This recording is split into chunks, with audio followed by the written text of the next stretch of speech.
మీ business ఏదైనా మీ ఊర్లో promotion చేయాలంటే అది సుమన్ టీవీతోనే సాధ్యం. ఇప్పుడే సంప్రదించండి. నమస్తే, welcome to Suman TV Kothagudem. Shri Bhagavat Ramanuja Siddhanti వారి శ్రీ అష్టలక్ష్మి పీఠం నేతృత్వంలో భద్రాచలం గుండాల వద్ద 23వ అష్టలక్ష్మి యాగం జరుగుతుంది. గాయత్రి మంత్రంలోని 24 బీజాక్షరాలను తీసుకొని మార్చి 12న స్టార్ట్ అయిన ఈ యాగం 23 వరకు జరుగుతుంది. ఈ యాగాన్ని నిర్వహిస్తున్న వారు శ్రీ పీతాంబరం రఘునాథాచార్యుల వారి చేతుల మీదుగా ఎంతో ఘనంగా ఈ యాగం అయితే జరుగుతుంది. ఈ యాగం గురించి పూర్తి వివరాలు మనం వారిని అడిగి తెలుసుకుందాం.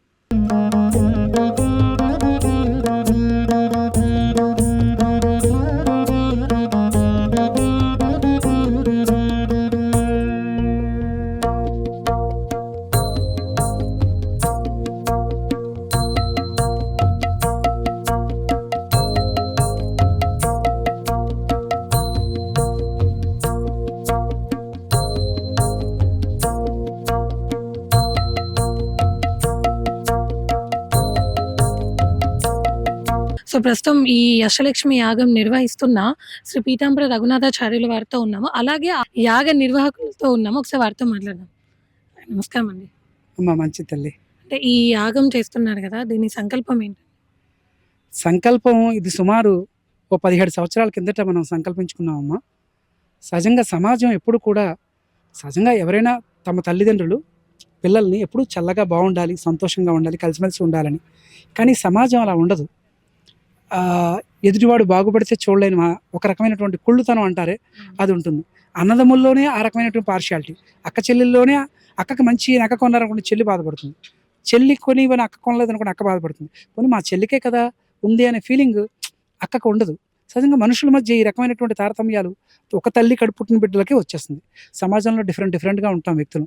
మన మధ్య సరే చిన్న చిన్నవేవో నాకు లేదు అని సెల్ఫిష్ ఉంటే ఉండొచ్చేమో, కానీ ఓవరాల్గా చూస్తే అందరం కలిసిమెలిసి ఉండాలి, అందరి క్షేమం కోరుకోగలిగే ఒక సహృదయం ఉండాలి అనే ఒక సంకల్పంతో మేము సమాజంలో యజ్ఞయాగాలు ప్రారంభించాం.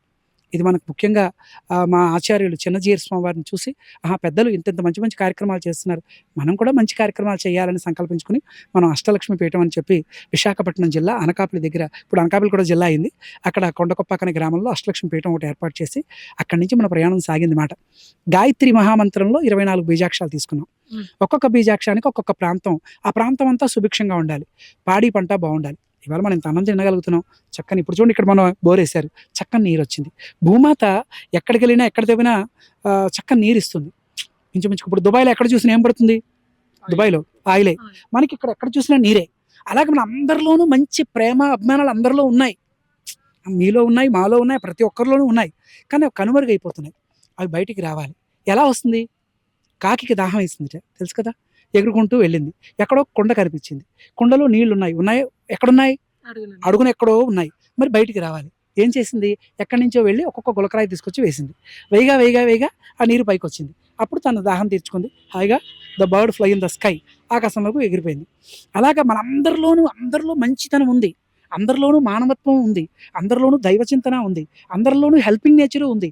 కానీ కొన్ని కారణాల వల్ల పార్షియాలిటీ కావచ్చు, ఈగో కావచ్చు, లేకపోతే సెల్ఫిష్నెస్ కావచ్చు, ఇంకా దానికి ఏం పేర్లు పెడతారో, అసూయ కావచ్చు, ద్వేషం కావచ్చు, ఏమైనా కావచ్చు, అవన్నీ లోపల అడుగును ఉండిపోయాయి. వీటిని బయటికి తీసుకురావడమే మనం చేసే ప్రయత్నం. అందరిలో మనమేమో కొత్తగా దైవచింతన పెంచి వాళ్ళ భక్తి మనం చేయక్కలే, అందరిలోనూ ఉంది. అసలు మన భారతదేశం కదా, ఎంతో పుణ్యదేశం అంటూ ఉంటారు కదా, ఏ పుణ్యభూమి నా దేశం నమో నమని ఎవరో రచయిత కూడా పాడాడు కదా. ఈ మట్టికి ఉండే గొప్పతనం, ఎంతోమంది మహానుభావులు ఋషులు తపస్సు చేసిన పుణ్యస్థలం ఈ స్థలం. రాముడు నడయాడినటువంటి దివ్య స్థలం మన సీతమ్మ తల్లిది ఉష్ణగుండాలంటూ ఉంటారు కదా, అంత పవిత్రమైన స్థలం. అటువంటి స్థలాన్ని ఇక మనకు బుజ్జిగారు, వీరు మీకు తెలుసు కదా, కొండచెట్టు బుజ్జిగారు అని చెప్పి వీరు మనకి ఇక్కడ ఈ స్థలాన్ని వాళ్ళ తల్లిదండ్రుల పేరు మీద ఇచ్చారు. ఇక్కడ ఇది ఒక ఆధ్యాత్మిక కేంద్రంగా విరాజిల్లాలని ఒక సంకల్పం. అందు గురించి మేము గత 17 ఏళ్ల కిందటే ఈ యజ్ఞయాగాలు ప్రారంభించి ఇప్పటి వరకు మొట్టమొదటి విజయనగరం జిల్లా గజపతినగరం, 2 అనకాపల్లి దగ్గర కొండకొప్పాక, 3 చోడవరం విశాఖపట్నం జిల్లా, 4 బొబ్బిలి, 5 తుని, 6 తణుకు, 7 ఏలూరు, 8 సింహాచలం, 9 గుంటూరు, 10 ఒంగోలు, 11 శ్రీకాకుళం, 12 రాజమండ్రి, 13 ఖమ్మం, 14 రాయలసీమ అనంతపురం, 15 వెస్ట్ గోదావరి చింతలపూడి, 16 పానకాల లక్ష్మీనరసింహ మంగళగిరి, 17 విజయనగరం, 18 తాడేపల్లిగూడెం, 19 కాకినాడ, 20 విజయనగరం, 21 మనకి ఇక్కడ హైదరాబాద్ మౌలాలి మల్కాజ్గిరి దగ్గర, 22 మనం చక్కగా ఇక్కడ నెల్లూరులో చేసాం, 23 ఇక్కడ చేస్తున్నాం. 2 తెలుగు రాష్ట్రాలలో చేస్తున్నారు. అయితే మనం చేయడం వల్ల సమాజం మారిపోతుందా? మేమేం ఉద్ధరించడం కోసం మేము అడుగు పెట్టలేదు, మన ప్రయత్నం మనం చేద్దాం. మేమనే కాదు, ఇప్పుడు మీరు మంచి కార్యక్రమాలు చేస్తున్నారు సుమన్ టీవీ తరపున, చాలా మంచి మంచి కార్యక్రమాలు. ఎంత ఇప్పుడు ఇవాళ సుమన్ టీవీ అంటే ఏం ప్లేస్లో ఉంది. ఇప్పుడు ఈటీవీ, టీవీ9, జెమినీ టీవీ, ఇలాగ ఒకప్పుడు తేజ ఇలా ఉండేవి కదా, ఆ రకంగా జీటీవీ ఆ లెవెల్కి వచ్చేసింది ఇప్పుడు సుమన్ టీవీ. కారణం ఎంతోమంది మహాత్ముల దగ్గరికి వెళ్ళడం, వాళ్ళు చేసే వాళ్ళకు ఉండే మంచి మంచి ఆలోచనలు మీరు ఆ దృక్పథాన్ని బయటికి తీసుకొచ్చి అందరికీ అందించడం, అది మీరు చేస్తున్న మంచి పని కదా. యజ్ఞయాగాలు ఎంత గొప్పవో మీరు చేస్తుంది అంత మంచి పనే. అటువంటి మంచి పనులు ఎవరు చేసినా, ఎక్కడ చేసినా, ఎప్పుడు చేసినా మనకి కార్యక్రమాలన్నీ కూడా అందరికీ శుభాలు కలుగుతాయి. కనుక మనం 23 అష్టలక్ష్మి యాగం ఇప్పుడు అగ్నిప్రతిష్ఠ జరిగింది ఇవాళ. చక్కగా మనం ఒక్కరమే చేయట్లేదు, ఇది భక్తుల యొక్క సహాయ సహకారాలతో చేస్తున్నాం. ముఖ్యంగా మా బుజ్జి గారి సహకారం, మాధవరెడ్డి గారు, అలాగే మా భాస్కర్ గారు, అలాగే ఎంపీటీసీ గారు రెడ్డి గారు, అలాగే మనకు ముఖ్యంగా ఖమ్మంపాటి సురేష్ గారు, వారు తెర వెనక ఉండి ఈ యజ్ఞానికి కావాల్సినటువంటి సంబరాలని సమకూరుస్తూ, ఇలాగా మా అష్టలక్ష్మి వైభవ దీపిక భక్త బృందం, లక్ష్మణ్ గారు, అలాగే మా సుధాకర్ రాజు గారు, అలాగే భాస్కర్ గారు రండి, వారు కూడా ఇలాగ ఒక్కొక్కరు అందరూ మంచి కార్యక్రమాలు చేస్తూ వారందరూ ముందుండబట్టి మేము నడవగలుగుతున్నాం. కానీ ఇన్ని కార్యక్రమాలు చేస్తున్నాం అంటే, ఒకటి భద్రాచల ఆ రాముడు అనుగ్రహం, 2 మా గురువుగారు చిన్నజీర స్వామి కటాక్షం, 3 మాకు జన్మనిచ్చినటువంటి తల్లిదండ్రులు, వాళ్ళని మర్చిపోకూడదు కదా. ఇన్ని కార్యక్రమాలు చేయగలుగుతున్నామంటే ఆ తల్లి, మా పీతాంబరం వెంకటరమణమ్మ గర్భంలో నుంచి బయటకు వచ్చాం కనుక ఆ తల్లికి పాదపద్మాలకి నమస్కరించుకుంటూ ఇంత మంచి కార్యక్రమాలు చేయగలుగుతున్నాం. భవిష్యత్తులో ఇది ఒక ఆధ్యాత్మిక కేంద్రంగా విరాజిల్లుతుంది. ఈ స్థలదాత ఎవరైతే ఉన్నారో బుజ్జి గారు అని అంటారు, భద్రాచలం మొత్తం వారితో ఉన్నాను. ఒకసారి వారిని అడిగి మనం మరిన్ని విషయాలను తెలుసుకుందాం. సార్ నమస్కారం అండి. అవసరమా ఇక్కడ అక్షలక్ష్మి గుడి ప్రారంభించాలని 2014లో స్వామివారు కళ్యాణ మండపం ఏరియాలో హోమాలు అవి మొదలుపెట్టారు. అప్పుడే మేము రాజేంద్ర ప్రసాద్, మా గురువు గారు అబ్బాయి రాజేశ్వరరావు గారు కాలం చేశారు. అట్లాగే మా అమ్మగారు, మా నాన్నగారు వాళ్ళు కూడా కాలం చేశారు. వాళ్ళ పేరు మీద ఈ భూమి అయ్యగారికి ఇవ్వాలనే ఆలోచనతో ఇక్కడ అక్షలక్ష్మి గుడి కానీ ఏదన్నా ఆధ్యాత్మికంగా దేవుడికి సంబంధించి చేయాలని, అట్లాగే ఇంకో కోరిక కూడా స్వామికి మేము కోరటం జరిగింది. స్వామి ఇక్కడ ఎంతో కొంత తులసి వనం ఇక్కడ పండించి ఆ తులసి వనం మా రాముల వారి గుడికి, రాముల వారికి వెళ్ళాలి, భద్రాచలం రాముల వారికి వెళ్ళాలి అని ఆనాడు మేము ఆ స్వామివారిని కోరటం జరిగింది. ఆ స్వామివారు కూడా అంగీకరించి మనకి ఆనాడే దీన్ని ఒక రూపకల్పన చేశారు. స్వామివారు యజ్ఞాలు అవన్నీ చేసుకుంటూ ఇప్పుడు ఇక్కడ ప్రారంభించారు. ఇక నుంచి కూడా ఈ ప్రారంభం ఆ స్వామి ఏదైతే సంకల్పం ఏదైతే అని అనుకున్నారో, మా ఉద్దేశం కూడా ఏదైతే అని మేము అనుకున్నామో అవన్నీ ఆ శ్రీరామచంద్రమూర్తి దయవల్ల, అందరూ భద్రాచలం ప్రజల దయవల్ల, వ్యాపారస్తుల దయవల్ల, అందరూ దయవల్ల ఈ కోరిక నెరవేరాలని, అందరూ సహకారాలు ఉండాలని అందరూ పెద్దలకి నమస్కారం చేస్తూ, మేము ఇచ్చినందుకు ఈ ఏరియా అంతా కూడా ఓస్టుగుండాల అనే గ్రామం ఈ పక్కనే ఉంది.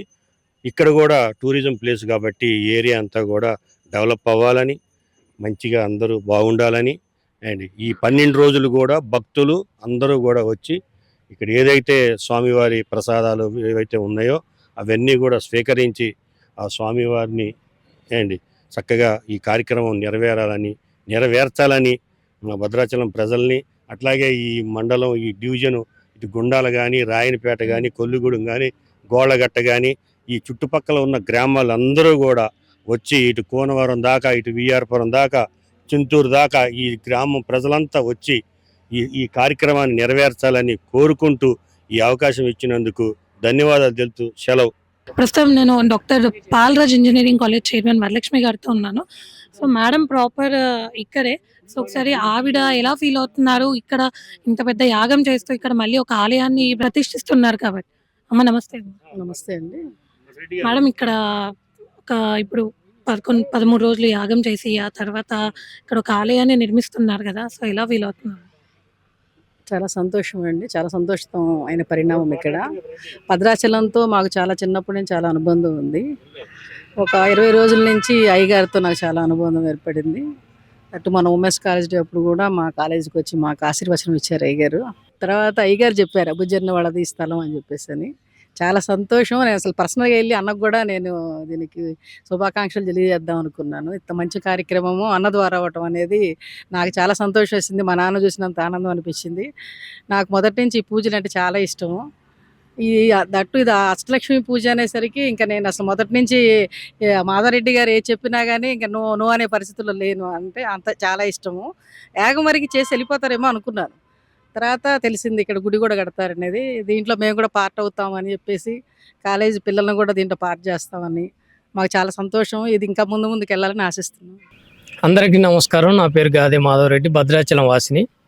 ఈ ప్రాంతంలో ఇంత గొప్ప కార్యం జరుగుతుందనగానే ఒక వైజాగ్ నుంచి వచ్చినటువంటి మా గురువర్యులు పూజ్యులు శ్రీ శ్రీ పీతాంబరం రఘునాథాచార్య స్వామివారు ఆజ్ఞ మేరకు, ఆలోచన మేరకు ఉక్కు సంకల్పం లాంటి కార్యక్రమంలో మా వంతుగా మేము వెనక నిలబడ్డాం. దానికి తోడుగా భద్రాచలంలో అత్యంత మా సన్నిహితులైనటువంటి కొండిశెట్టి నాగేశ్వరరావు గారు, బుజ్జన్న గారు ఈ కార్యక్రమానికి వారి తల్లిదండ్రుల పేరు మీద భద్రాచలానికి సమీపంలో 3 కిలోమీటర్ల దూరంలో ఇంత విలువైన భూమిని ఒక అమ్మవారి అనుగ్రహం పొందాలి, అమ్మవారి నా అమ్మ నాన్న పేరు శాశ్వతంగా ఉండాలని వారు సంకల్పించినటువంటి విషయాన్ని నాకు స్వామివారు నా చెవిలో వేయటం ద్వారా అది కొంచెం ఊతం ఇచ్చింది నాకు. అంటే ఇంత మహానుభావులు, ఇంత పరివర్తన, ఇంత అభిమానం, ఇంత దైవభక్తి కలిగిన వాళ్ళు ఉన్నప్పుడు వర్తాభక్తిగా మనం చేయాలని ఆనాడు సంకల్పించిన దాంట్లో భాస్కరరావు గారు స్వామీజీ గారిని నాకు పరిచయం చేసి ఏర్పాటు చేసిన సందర్భంలో ఈ కార్యక్రమంలో నేను నా వంతుగా నేను ఏం చేయగలను, మరి చేయాలి అని అంటే ఎలా స్వామీజీ, టైం దగ్గరగా ఉన్నది అని చెప్పిన సందర్భంలో మరి అమ్మ అనుగ్రహమే అంటున్నా, మా అందరి గొప్ప, మేము మా సంకల్పం గొప్ప అని ఆ మాట అనొచ్చో లేదో కానీ ఇదే ఎర్రటెండలో ఇదే ప్లేస్లోకి వచ్చి మేము ఇక్కడి నుంచి ప్రారంభించాం. ఫస్ట్ నా ఫీల్డ్కి సంబంధించింది ప్రొక్లైన్తోనే అప్రూవల్ చేయాలి, ఆ పక్కన ఎలా చేయనున్నది, ఆ పక్కన ఎలా ఉన్నది, అంతకన్నా కూడా మన దాంట్లో పిచ్చి మోటలు ఎక్కువ ఉన్న పరిస్థితిలో దీన్ని శుభ్రం చేసాం. ఒక ఆకారము అలంకారం వచ్చింది. ఆ తర్వాత డోజింగ్ ట్రాక్టర్ చేసాం. ఇవన్నీ ఎందుకు చెప్తున్నాను అంటే ఇక్కడే స్టార్ట్ అయిన ప్రస్థానం తర్వాత బోర్ బండి ఎంచడానికి వచ్చిన వాళ్ళకు కూడా వాళ్ళు కూడా ఎంతో మానవత్వంతో దాదాపు ₹1,00,000 ఎస్టిమేషన్ వేసుకున్న దాన్ని కూడా వాళ్ళు దానికి ₹1 భాగంలో పనిచేసి పెట్టడం వాళ్ళకి సభాముఖంగా కృతజ్ఞత చెప్పాల్సిందే. అలాగే ప్రతి ఒక్కరు కూడా ఇక్కడికి వచ్చినటువంటి భక్తి భావనతో వచ్చారు. వారు కూడా మా దాంట్లో ప్రమేయం అని చెప్పి. అలాగే ఇప్పుడు ఇంజనీరింగ్ కాలేజీ చైర్మన్ గారు అయినటువంటి వరలక్ష్మి గారు కూడా మేము వెళ్ళగానే ఇదంతా స్టేజీ పెడల్స్ అన్నీ వేయటానికి వారు మాకు మాట ఇచ్చిన ప్రకారంగా వారంతా భాగస్వామ్యం అయ్యి అలా చేశారు. అలాగే ప్రతి ఒక్కరిని ఎవరిని అడిగినా కూడా ఏ విషయంలో అడిగినా కూడా కాదనకుండా చేశారు. కాబట్టి వారందరికీ కూడా ఈ సభాముఖంగా కృతజ్ఞతలు చెప్పాల్సిందే. సో ప్రస్తుతం నేను రామరెడ్డి గారితో ఉన్నాను, గుండాల ఎంపీటీసీ. సో ఒకసారి వారితో కూడా మనం మాట్లాడదాం. సార్ నమస్కారం అండి. నమస్తే మేడం. సో ఇంత మహాయాగాన్ని పూనుకున్నారు కదా, సో ఆలయం ఎప్పుడు నిర్మాణం చేద్దాం అనుకున్నారు? జై శ్రీమన్నారాయణ.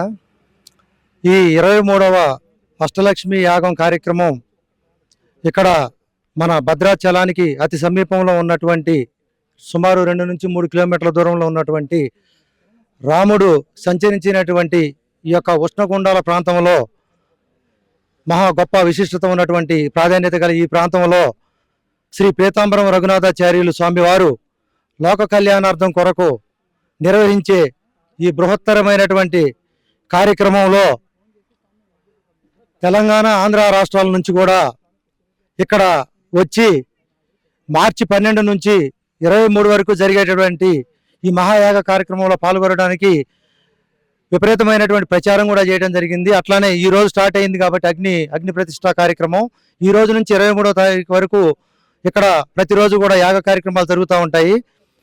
ఈ యాగ కార్యక్రమాలు అనంతరం అయిపోయినాకల స్వామివారు ఇక్కడ ఒక అష్టలక్ష్మి అమ్మవారి గుడిని నిర్మించి ఒక వేద పండితులకి ఒక యాగశాల, ఒక వైదిక పాఠశాల, గోశాల, అట్లానే మరియు ఈ రోడ్డు మీద వెళ్ళేటువంటి కనీసం రోజు కొంతమందికైనా మనం అన్నదానం వచ్చే భక్తులకి కంపల్సరీగా అందించాలనేటువంటి మంచి ఆలోచనతోని స్వామివారు ఇక్కడ ఈ యొక్క యాగశాలను నిర్మించి ఈ యాగం అయిపోయినాక యాగశాల జరిగినటువంటి ప్రాంతంలో గుడి కడితే బాగుంటుంది అనేటువంటి మంచి దృక్పథంతో మంచి ఆలోచనతోని స్వామివారు ఈ యొక్క కార్యక్రమాన్ని చేయడానికి ఇక్కడ పూనుకున్నారు.